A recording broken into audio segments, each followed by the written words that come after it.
আসসালামু আলাইকুম রহমতুল্লাহ। আবারও আপনাদের মধ্যে নতুন একটি ভিডিও নিয়ে হাজির হলাম। আজকে আমরা মূলত আলোচনা করব প্রাইমারি বিদ্যালয়ের 2025 বার্ষিক পরীক্ষা চলমান রয়েছে। আজকে 7 তারিখ রবিবার, আগামীকাল 8 তারিখ সোমবার 2025। আগামীকালকে তৃতীয় শ্রেণীর ইসলাম শিক্ষা পরীক্ষা। হ্যাঁ, তো আমরা আজকে ইসলাম শিক্ষা কি পড়ব, পরীক্ষার জন্য কোনগুলো ইম্পর্টেন্ট, মূলত সেগুলো নিয়ে আলোচনা করব। আজকে ক্লাসটা মূলত বলতে পারেন যে লাস্ট অ্যান্ড ফাইনাল রিভিশন আর কি। তো আপনারা আগে যারা আমাদের ভিডিও দেখছেন, আমাদের চ্যানেলটি ফলো করছেন, তারা অবশ্যই জানেন বা দেখছেন যে কেমন কমন পড়ে আমাদের সাজেশনগুলা। তো আপনারা ভিডিওটি শেষ পর্যন্ত আশা করি দেখবেন। আর ভিডিওটি শুরু করার আগে আপনাদের কাছে ছোট্ট একটি রিকোয়েস্ট, আপনারা আমার চ্যানেলটি সাবস্ক্রাইব করে পাশে থাকবেন, আমাদেরকে অনুপ্রাণিত করবেন, লাইক কমেন্টে জানাবেন কোন কোন চ্যাপ্টারের সমাধান আপনারা চান। আপনাদের অনুপ্রেরণা, আপনাদের সাপোর্ট, সহযোগিতা আমাদের অনুপ্রেরণা। তো আপনারা ভিডিওটি ধৈর্য সহকারে একটু দেখবেন, আশা করি উপকৃত হবেন। তো আর দেরি না করে শুরু করি। ইসলাম বইয়ের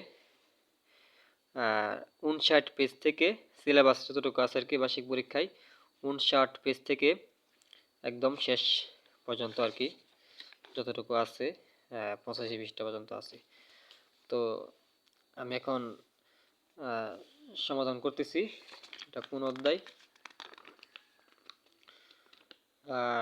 নৈতিক ও মানবিক গুণাবলী অর্জন, যে অধ্যায়টা। প্রথমে আছে কোনটি নৈতিক গুণ। হ্যাঁ, আমরা জানি বড়দের শ্রদ্ধা করা। এখানে আরো অপশন আছে অসহায়কে সাহায্য করা, বড়দের শ্রদ্ধা করা, অন্যের সুখে দুঃখে সহমর্মী হওয়া, গরিবকে সাহায্য করা। উত্তরটি কি হবে? বড়দের শ্রদ্ধা করা। দ্বিতীয় কি আছে? আখলাক শব্দের অর্থ কি? আখলাক শব্দের অর্থ হচ্ছে চরিত্র। আমি শর্ট করে যাচ্ছি কারণ সময় খুব কম, পরীক্ষা যেহেতু আগামীকাল, তো লম্বা করছি না, বিস্তারিত বলছি না। গতে আছে নৈতিক ও মানবিক গুণকে আরবিতে কি বলা হয়? আখলাকে হামিদা। গতে আছে অন্যের দুঃখ কষ্ট অনুভব করে তাকে সাহায্য করা কোন ধরনের গুণ? সহমর্মিতা। তারপরে আছে কোনটি উদারতা গুণের উদাহরণ? এটা হচ্ছে অন্যের কথা ও কাজের প্রতি সহনশীল হওয়া। দেশের উন্নয়নের জন্য যার যার দায়িত্ব সঠিকভাবে পালন করাকে কি বলে? দেশপ্রেম। আপনারা চাইলে স্ক্রিনশট দিতে পারেন পরবর্তীতে আবার দেখার জন্য। তারপরে আছে এখানে আখলাকে ডট ডট বা শূন্যস্থান ক্ষতিকর। এটা কি? এটা হচ্ছে আপনাদের এখানে লেখাটা স্পষ্টভাবে দেখা যাচ্ছে না। জামিমা আনসারটি হবে, উত্তরটি হবে। আমরা দুঃখিত যে আমার স্টুডেন্ট এগুলা দাগায় রাখছে আর কি, তো আপনারা একটু মিলিয়ে নেবেন। এটা হচ্ছে জামিমা। হ্যাঁ, আমি আবারও লিখে দিচ্ছি।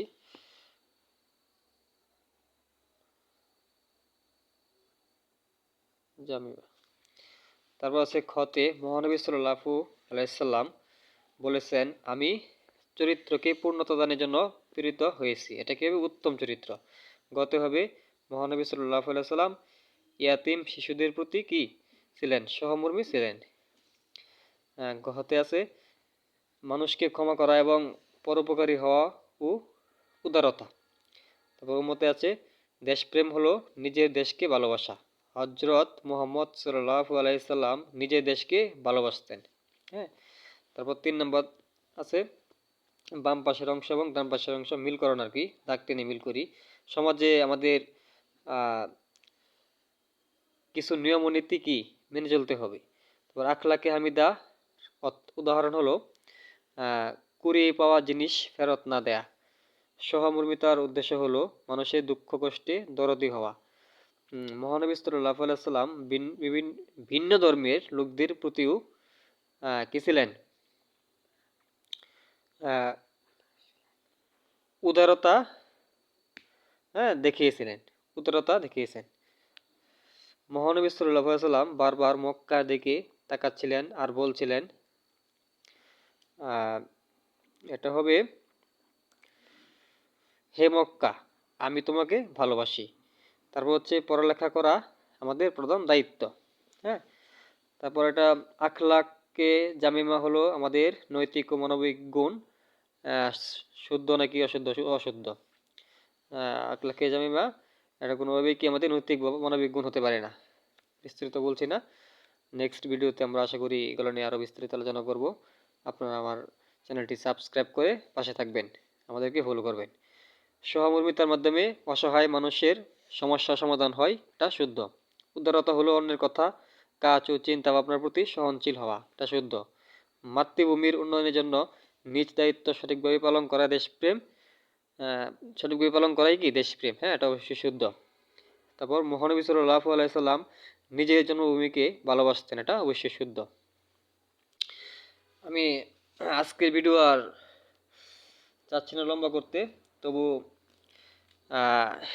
এগুলো সংক্ষিপ্ত প্রশ্নগুলো আমি আনসার দিয়ে দিচ্ছি যে নৈতিক ও মানবিক গুণাবলী কি। আমি লিখে রাখছি উত্তরগুলা, আপনারা দেখেন সুন্দরভাবে দেওয়া আছে এখানে যে নৈতিক ও মানবিক গুণাবলী হলো কি আখলাকে হামিদা। তারপরে খতে আছে কি সহমর্মিতা কাকে বলে, এটা লিখে দিই।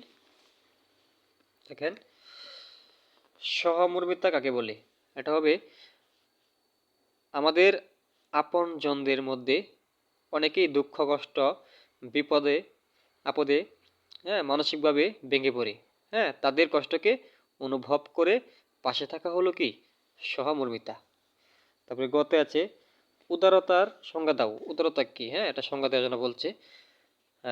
আমরা রিডিংয়ে পড়েছি অধ্যায়টিতে যে মহানবী সাল্লাল্লাহু আলাইহি সাল্লাম কথায় কাজেও ব্যবহারে উদার ছিলেন।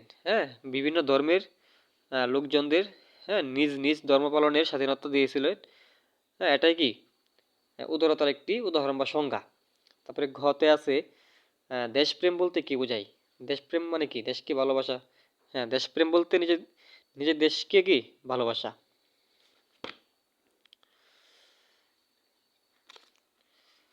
আচ্ছা,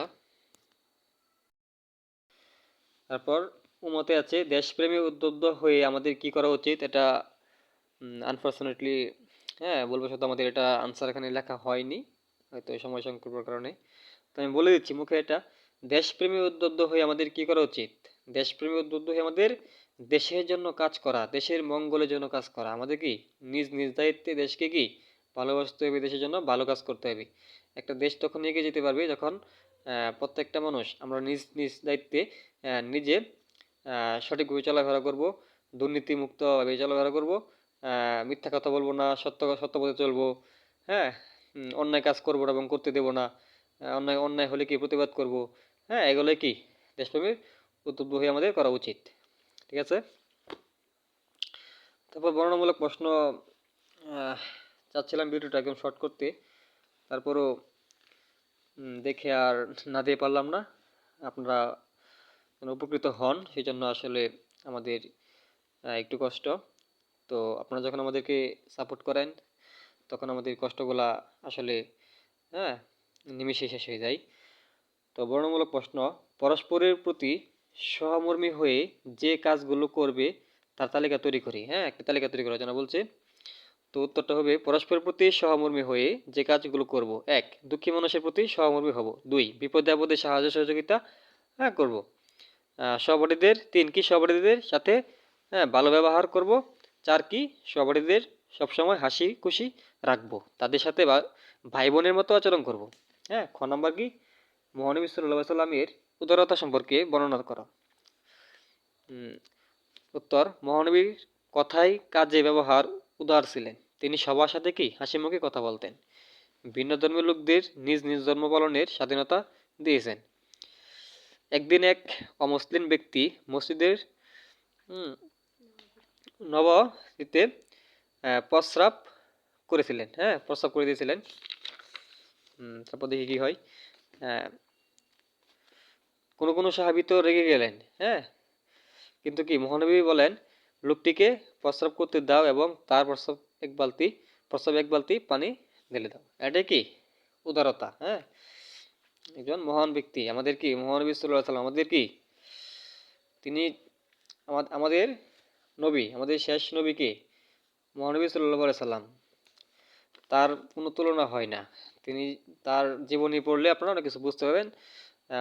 মহানবী সাল্লাল্লাহু আলাইহি সাল্লামের জীবনী বা তার যেই চলাফেরা, হ্যাঁ, এগুলো পড়ার দাওয়াত রইল আপনাদের। আমি আমার পক্ষ থেকে দাওয়াত দিলাম।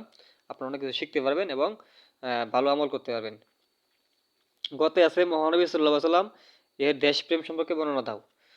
এটা উত্তর দিচ্ছি, দেশপ্রেম হচ্ছে নিজের দেশকে ভালোবাসা। মহানবী সাল্লাল্লাহু আলাইহি সাল্লাম নিজের জন্মভূমিকে ভালোবাসতেন। তিনি নিজের জন্মভূমি মক্কা থেকে হিজরত করে মদিনায় চলে যান।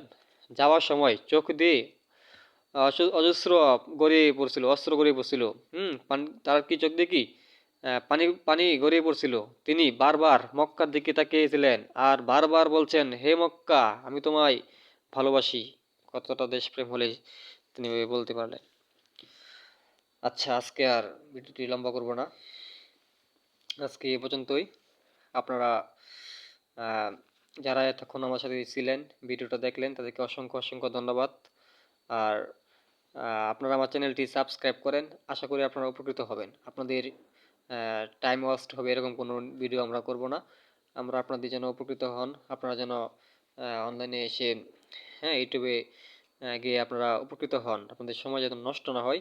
হ্যাঁ, সেই জন্য যা করণীয় আমরা যত সম্ভব চেষ্টা করে যাব ইনশাল্লাহ। আর আপনাদের কাছে শেষ রিকোয়েস্ট, আপনারা আমার চ্যানেলটি সাবস্ক্রাইব করবেন এবং কমেন্ট করে জানাবেন ভিডিওগুলো কেমন লাগে এবং আমাদের ভুল ত্রুটিগুলো আপনারা ধরে দিবেন। মানুষ মাত্রই ভুল। তো আজকে আর লম্বা করছি না। আসসালামু আলাইকুম রহমতুল্লাহ। আল্লাহ হাফেজ।